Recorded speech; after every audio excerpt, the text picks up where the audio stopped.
And welcome back, everyone, to Box Office Report.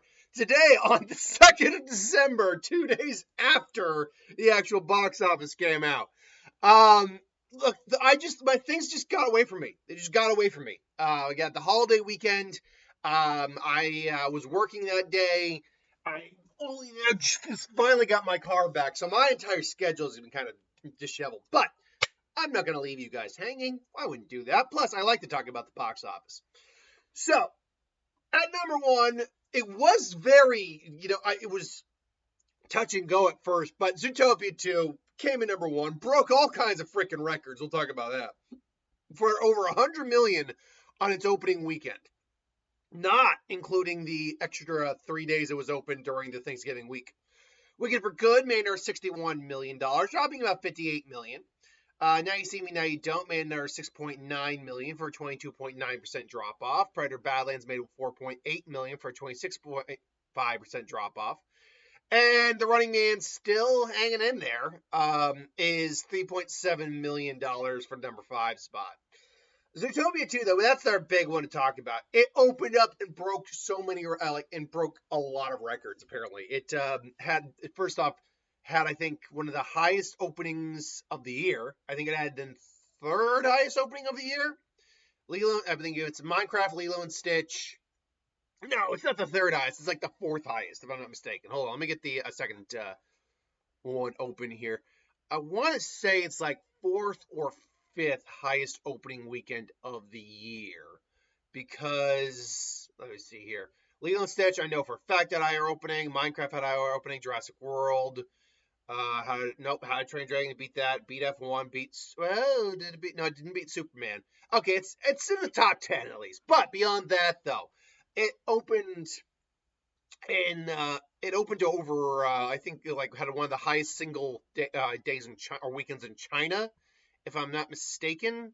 Let's see here. Title summary. Zootopia 2 currently stands as the ninth highest grossing film of the year. Where is okay, here we go.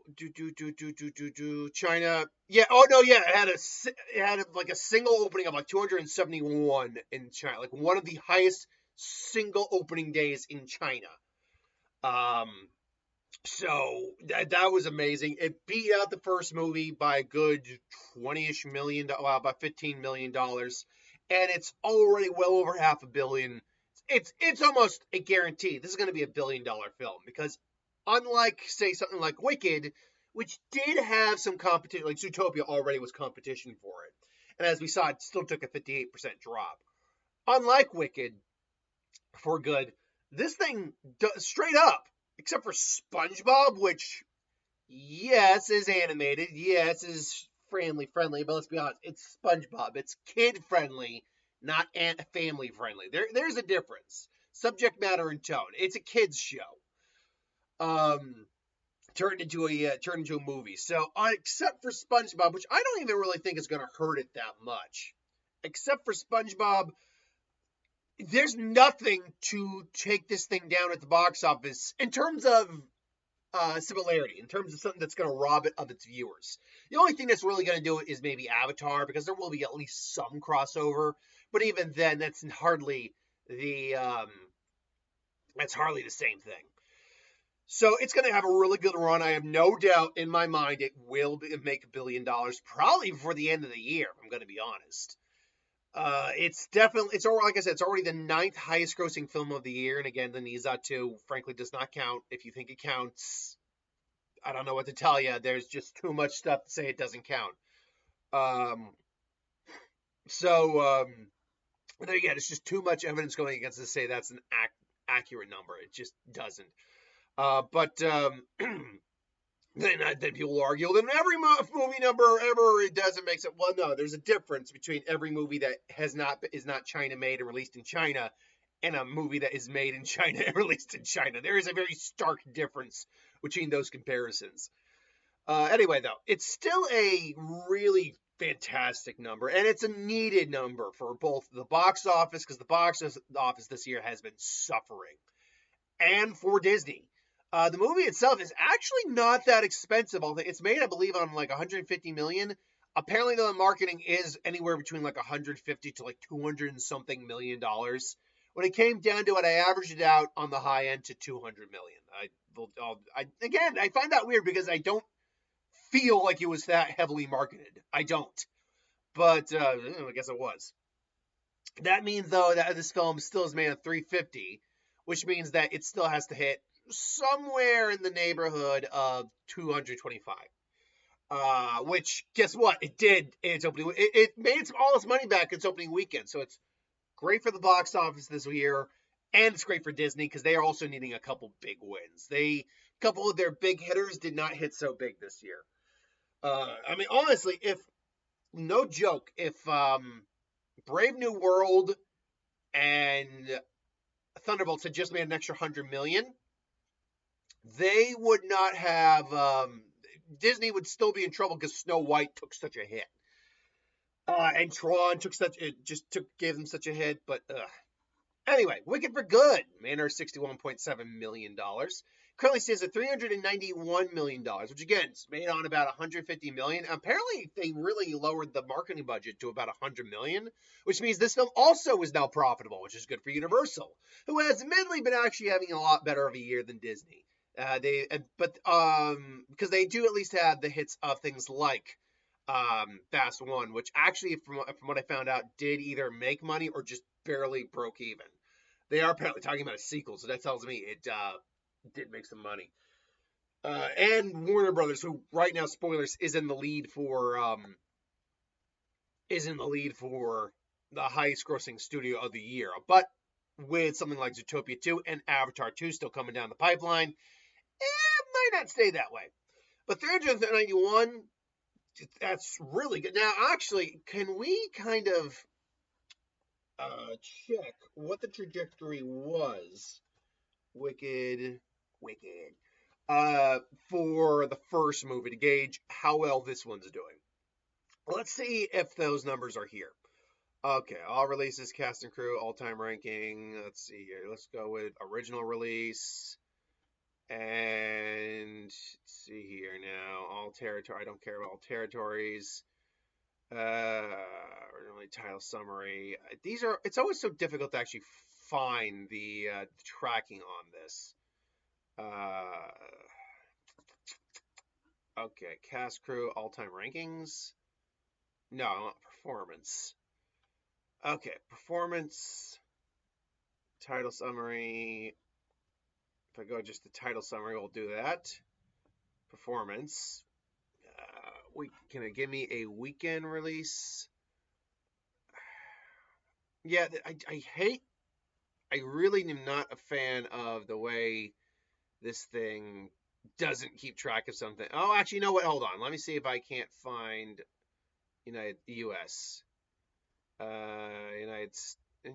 United Kingdoms, Uruguay, let's try North America. No.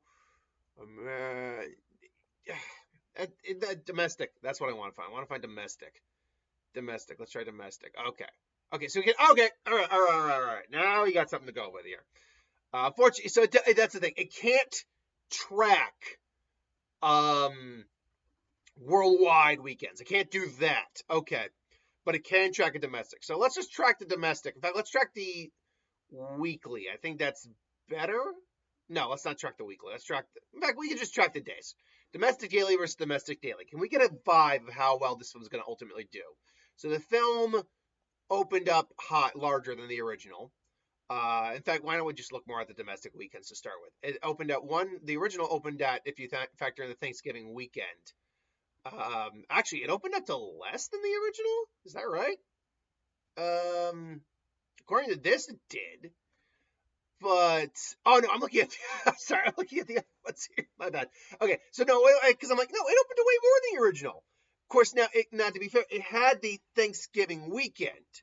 So, now this one also had the Thanksgiving weekend that came after the fact. So, can we kind of gauge this on the Thanksgiving weekend at all?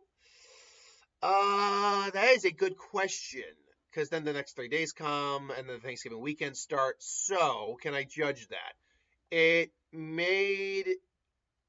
if we go December 1st, December through December 27th through December 1st, 26th through the 30th.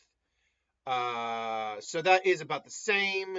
Made a total of 91 total. I think if we're looking at where this was, oh no, okay, thank God does have the 2 date one right there. Oh man, I still learn new things about this movie or about this thing. So as of right now, it has made more domestically. It took me forever to just look to the side. Jesus, it has made more domestically than the original did. Now it's not by much. So, but again, I don't believe the original Wicked had Zootopia 2 to contend with. No, it had Moana 2 to contend with. So it didn't have much, but it did still have competition that year.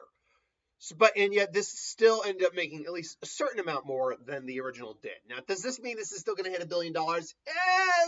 Probably not. If we're going to be honest, probably not. It's more likely we're going to see this hit like around 800 something, which it still makes more than the original, made on less than the original. So they're going to ultimately do fine. I mean, they're again already profitable. Zootopia 2 already profitable. They're going to be happy. Now You See Me, Now You Don't is slowly chugging along. I believe, as I said, or we said with the Now We See Me films when it first came out, this film series is one of those film series that actually makes its money back internationally more than it does domestically. Unfortunately, this is also probably going to be the lowest grossing one of the series, bar none. Because the other two still made over $300 million. This one's probably going to still crack 200, but it is going to struggle to do that. Now, does that mean they make this movie profitable at this point? Not necessarily, but I think it's only like 90-ish million. So it's not like it has a huge marketing budget to begin with. So I think it will be profitable, but Lionsgate is going to have to just question if they want to do more or not. Predator Badlands, a film that should have done much better, is at 174 million right now, which does put it higher than most of I think the highest grossing Predator film of all time. Hold on one second. I gotta be sure about that. Is it the highest grossing? Whoops, I had the highest grossing. Oh, come on. Come back here. No. Go away. There we go. I think it's the highest grossing Predator film of all time. Let's see here. Predator. They are just Sorry, the wonderful commercial with Jeff Goldblum for Wicked came on. That is probably the one song in the film that I really remember. Let's see here. Predators. 100. No, it's the highest grossing Predator film of all time. The problem is they just made it on too high of a budget. Well, too high of a budget. 110 really isn't all that bad for a movie.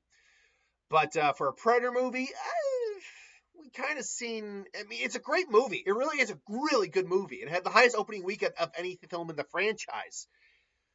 I think people just don't care that much about this franchise, unfortunately.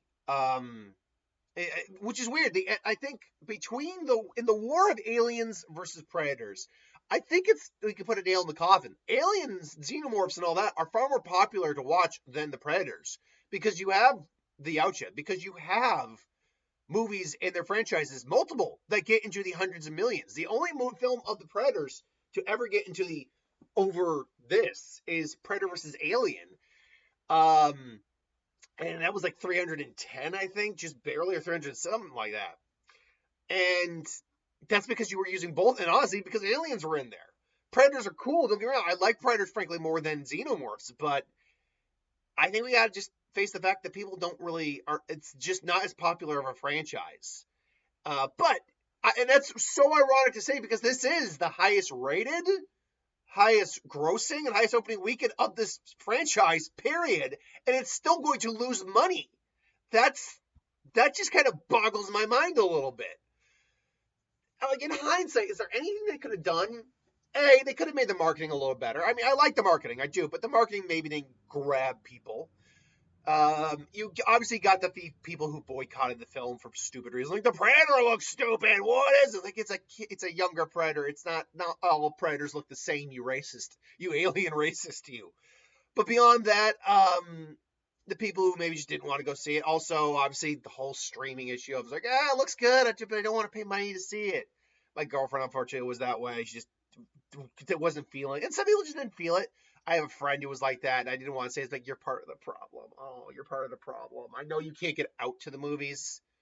And that's the thing. I know going to the movies is a bit of a chore. It's also more expensive these days. I get that. But it's that attitude that kills the movie industry. It is. And I mean, we have to vote with our dollar the things we do want to go see. If we want to see this, or if you want to see a film, at least once, just once, go to the theater. You don't have to repeat view it, but just at least once, go to the theater if you can. Support your cinemas, because if you don't, we get repeated shit that isn't good, because the stuff that isn't the stuff that is good doesn't get the money vote. Which I know it's a business, and it's like, why do I give them their money? Well, you want to give your money to the freaking streaming service, which makes a bunch of lackluster, terrible original content in comparison. Like, yeah, they might make some good original series, whatever your streaming service is, but if you're like talking Netflix, they make one in every 50, not 50,000, I'm over exaggerating, but they make one in every like 80 decent original films. Most of them are shit. Most of them are shit. Like Disney Plus's original content isn't all that good. HBO Max doesn't do a lot of original movies for HBO Max. The few they've done, they're not bad. But like, who else? I got Paramount. I don't know any of their original movies, because that, and maybe that actually speaks to the fact that their original movies just aren't that good. So yeah, just look. If there's still time and if you're still interested, the movie's been out for a little bit too. So if you're worried about crowded theaters, don't worry about that. At minimum, try a matinee. Again, I know people are busy. I know it can be a hassle, like I said, to go to the theater, especially. But also keep in mind, you don't have to go to the concession stand. Oh no, I kind of have to. It's like, no, you don't. That concession stand is your choice. If you really want. Besides, then you got to, sometimes you got to get up and go to the bathroom because you got to take a pee because you've been drinking liquid, all that. Like, one of the reasons going to the movies isn't such a big deal for me is I don't go to the concession stand very often. Once in a while, I will. Once in a while. But most of the time, I don't need popcorn or snacks or anything to go see a movie. I can just go see a movie. I think that's something a lot of, now, if you're bringing the kids, all that, I do get that. That I do get. You kind of do. But then, hey, I'm not necessarily encouraging you to sneak candy in. But let me put it this way. If your theater doesn't do checks, we used to do that all the time, let's be honest. And people still do. So just bring candy from home or whatever. Or, popcorn, whatever. That's fine. Beverages, I understand. But anyway, it just sucks. It sucks for me when a movie I liked and again, it statistically doesn't add up. I mean, first off, I liked it, which doesn't mean anything. But it had a fantastic critical response and a fantastic audience response and a solid opening weekend.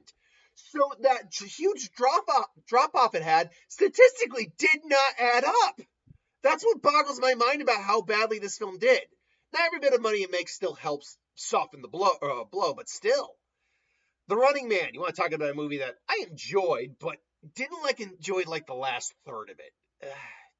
Again, once he gets into the car with that character, I did not like. I not didn't like it. It lost its momentum. It did. And that last bit ending, oh man, I did not like the last 5 minutes of it. I mean, part of it's nice, but the other part just $60 million though against a $100-something million, but oof, man. Yeah, I don't again, we can talk to the cows come on about why this film didn't do well. I mean, look, again, I don't think it has anything to do with Glenn Powell, because frankly, unless there's controversy of revolving around a person, yeah, unless there's controversy revolving around your person, I don't see you as an actor. I don't see you as an actor really affecting the film in a negative way or a positive. I mean, let me put it this way: good acting is good acting. Actors don't have the same. They're not movie stars like they used to be. They can't on their own make a blockbuster. But that said, they can still add to a movie. And Glenn Powell is a movie star. He's got that movie star. He's got the movie star looks. He's got that personality. He's a movie star in the making. Absolutely. And this would have been a good avenue. I think also though, I do believe that the whole subject matter of The Running Man, first off, the first one's just kind of it wasn't the best film either, but it's still a film people kind of enjoyed. This one, I think it's just too hitting on the nose in modern society now. Um, yeah, yeah, I don't know. There's just a lot of things that went into what went wrong here. Eternity, a film I actually do kind of want to see if I get the chance to. It's a fun concept. It really is. Open to like three some million over the Thanksgiving weekend. It made more about 5.4 million, so good for it. I don't. It's not one of those films I expect to be a big money grosser. Rental Family is made at 2.1 million. Rental Family currently stands at 7.4 million. Again, this is one of those Oscar type of films. Hamnet, which is I believe inspired the movie Hamlet, yeah, or inspired his Shakespeare's powerful, timeless masterpiece. Powerful love story of loss inspired the timeless masterpiece of Hamlet. But the thing is, yeah, apparently I've heard it's a bit of a downer given the subject matter. Cecil, The Road to Revenge made us a little over 773 grand. Um, it currently stands at $7.2 million. Man, look, I wanted to see it, and on Knives Out, I'm still going to try to see Knives Out this week. My other theater, my my smaller theater, does have it playing. He's probably going to try to be at least one of my movies this week. I'll also try to do Five Nights at Freddy's as well. So, yeah. Otherwise, I mean, there's not much else to talk about. Black Phone 2 made a little more, 352 grand roughly. I mean, it's pretty done its run. Otherwise, it's not much else to talk about. It's not much else. There's not much else to talk about. In terms of the this week, for this weekend, I know for a fact we got Five Nights at Freddy's. Let's get Kill Bill, the whole bloody affair. Is this a documentary or is it both films? It's both films. Okay, I'm going to tell you right now, that one's not going to be in the top 5 just because of the sheer length of it. Let me put it this way. I sat through the Snyder Cut. 3 hours is a hell of a sit. 3.5 hours is insane for anyone who is not the Avatar movies or James Cameron. Even then, it's still insane. 4 hour plus, you've gone off the deep end. Anyway, then we also have a Jujutsu Kaisen movie coming out. So, I think we can actually say, based on the numbers here, that it's probably still going to be Zootopia 2. Even though Five Nights at Freddy's, the first Five Nights at Freddy's, real quick, what did that open on? Five Nights at Freddy's. Five Nights at Freddy's. Yeah, the first one opened to okay, the first one opened to 80 million. Hold on, hold your horses. Ooh. And the second trailers, they haven't been doing a huge marketing campaign with, but they're good trailers. They're creepy trailers. They look like they're leaning more on the horror aspect of it. So the question is, Zootopia 2 is going to have a good second weekend. It's probably going to be in like the 50s to low 40s, which would be good, or high 40s, which would be good here. But even if this underperforms like only 60 compared to the original, and you forgive me, it's chilly in here at the moment. I got to find where all the drafts are freaking coming from. Because I live in an old house, so and we're like trying to bundle up, but there's still major drafts for whatever reason. I'm wondering if they're coming from downstairs. Maybe. Anyway, I'll deal with that when I deal with that. So, even if it makes like 20 million, even 50, 30 million less, I still think it's actually very possible Five Nights at Freddy's is number 1. Then you would get Zootopia 2. Then you get Wicked for Good. Those are your locks. But after that, screw it. I'll put the Jujutsu Kaisen movie at number 4. I think that's very realistic, actually. Demon Slayer was kind of an anomaly, but the Jujutsu Kaisen films don't do bad either. So then, it's actually been a really good year for anime films. So then after that, I guess I would have to put Now You See Me, Now You Don't at number 5. Just on the sheer mathematics of it. But I could be wrong on that. Let me know if you feel how you feel about this coming weekend. Until then, thanks for watching. Hope you enjoyed. Like, comment, share, subscribe, and I'll see you next time.